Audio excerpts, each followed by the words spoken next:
Is the ZTE Blade 10 a good phone to buy? Well, in this video, we're going to find out.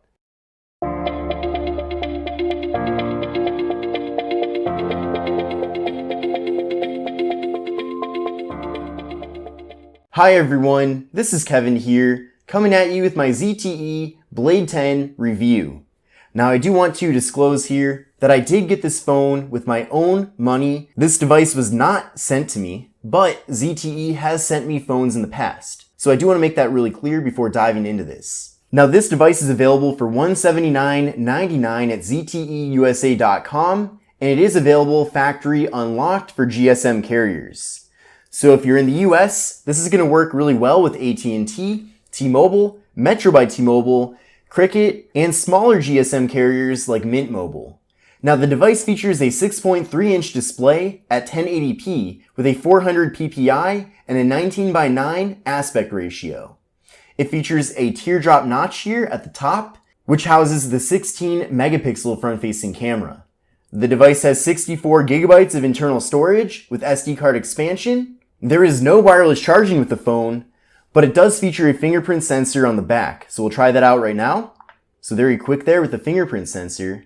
Also on the back are the camera modules. So we get a 16 megapixel main camera and a 5 megapixel secondary camera. With that secondary camera, we get portrait mode, which we'll be seeing a test of later on in the video. Now the device features 3 gigabytes of RAM and has the MediaTek Helio P60 processor. Now if you've used MediaTek processors in the past, don't be concerned, because the Helio line of processors is actually way better than anything else that MediaTek has ever put out. And this processor, the P60, is actually really quick and smooth. So I'm really happy that they did include it here with the Blade 10, because overall it does give good performance. Now I did run an AnTuTu benchmark test for the device, and got an overall score of 167,224 with a CPU score of 72,249. So a pretty solid score there. Make sure to check out my comparison videos that I did putting this device up against some of its competition, like the LG Stylo 5 and Samsung Galaxy A20. Now video recording with the phone maxes out at 1080p at 30 frames per second. I'll be showing you some video samples from it a little bit later in the video. It features a 3,200 mAh internal battery, which is decently sized, but not quite as large as some of the competition like the Galaxy A20, which has a 4,000 mAh internal battery. But even with 3,200 mAh of battery capacity, I've been able to get a solid day of usage with the device. And the phone features a near stock version of Android 9 Pie. And what's nice too is that the software is very well optimized, it runs very smoothly, the performance of the device is very solid, and definitely is reflective of that AnTuTu benchmark score. So I recommend that you actually run that AnTuTu benchmark score on your current phone so that you can see how that score compares to the score on this device. Now the display on the phone is a bit brighter than how it appears in this video. And I definitely like that the display itself is 1080p because it's really clear and does look really nice. I think it definitely will satisfy probably about 99% of people out there, especially for a phone in this price range. Now the design of the ZTE Blade 10 is pretty similar to other phones that I've covered on the channel in the past.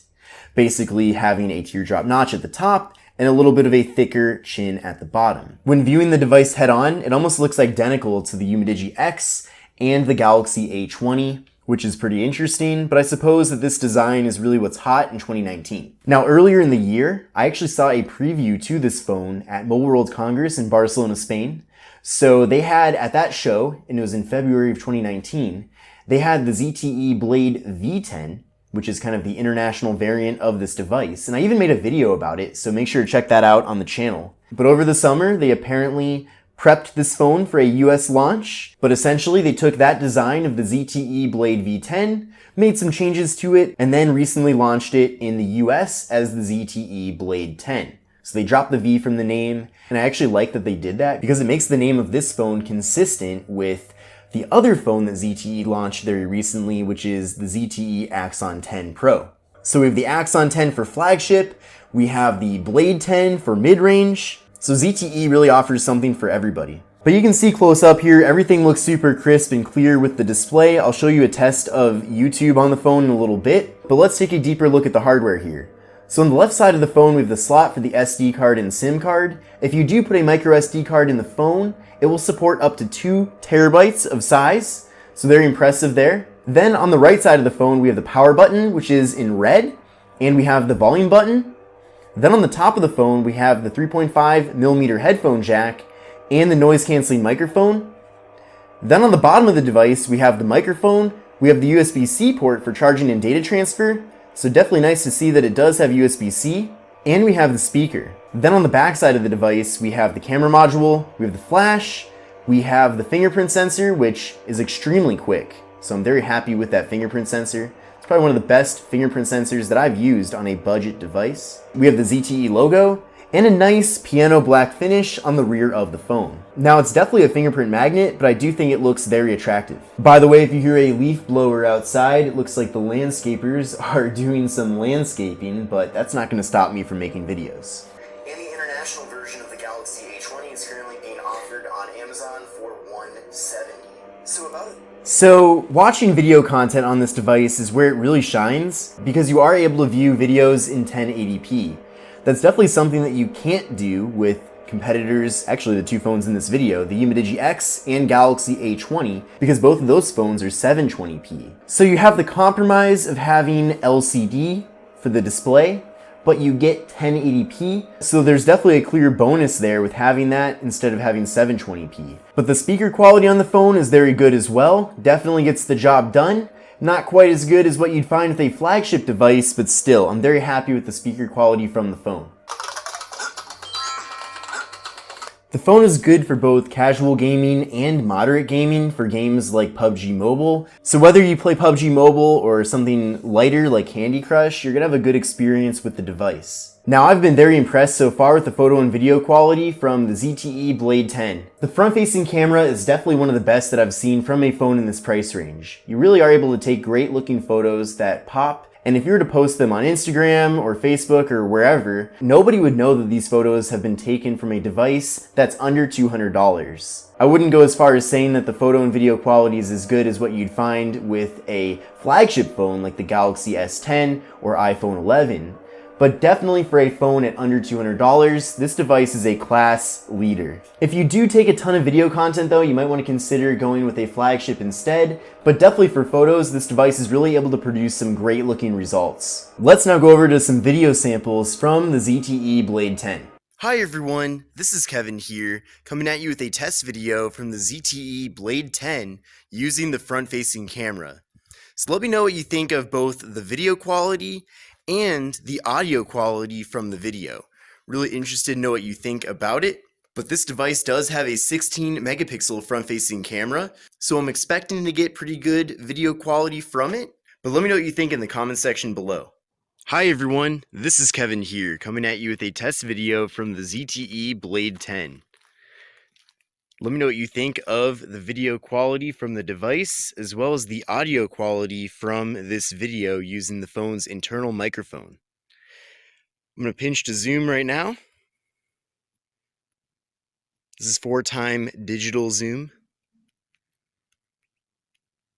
And now we're back to normal. Try out some autofocus in video mode as well. Looks like we do get autofocus in video mode, which is nice.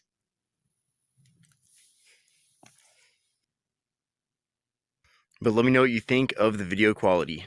So is the ZTE Blade 10 a good phone to buy?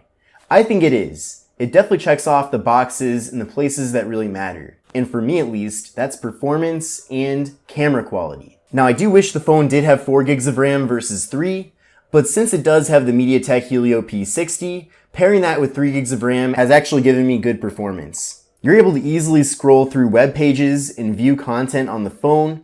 Pictures do pop and look good. The colors are nice as well. And since this is 1080p, everything is super clear. The camera quality with this device is also very impressive, and you're gonna be able to take some of the best selfies out there with a phone that's under $200. That's for sure. So there's really nothing to complain about for this phone considering that it's only $179.99. There's probably only 2 things that I wish this phone had. One, I wish it had a brighter display. For the price, this definitely does get the job done, but if it was a little bit brighter, that would be nice. And I wish we had a wide-angle camera on the back, because that's a feature that the Galaxy A20 has that I definitely like a lot.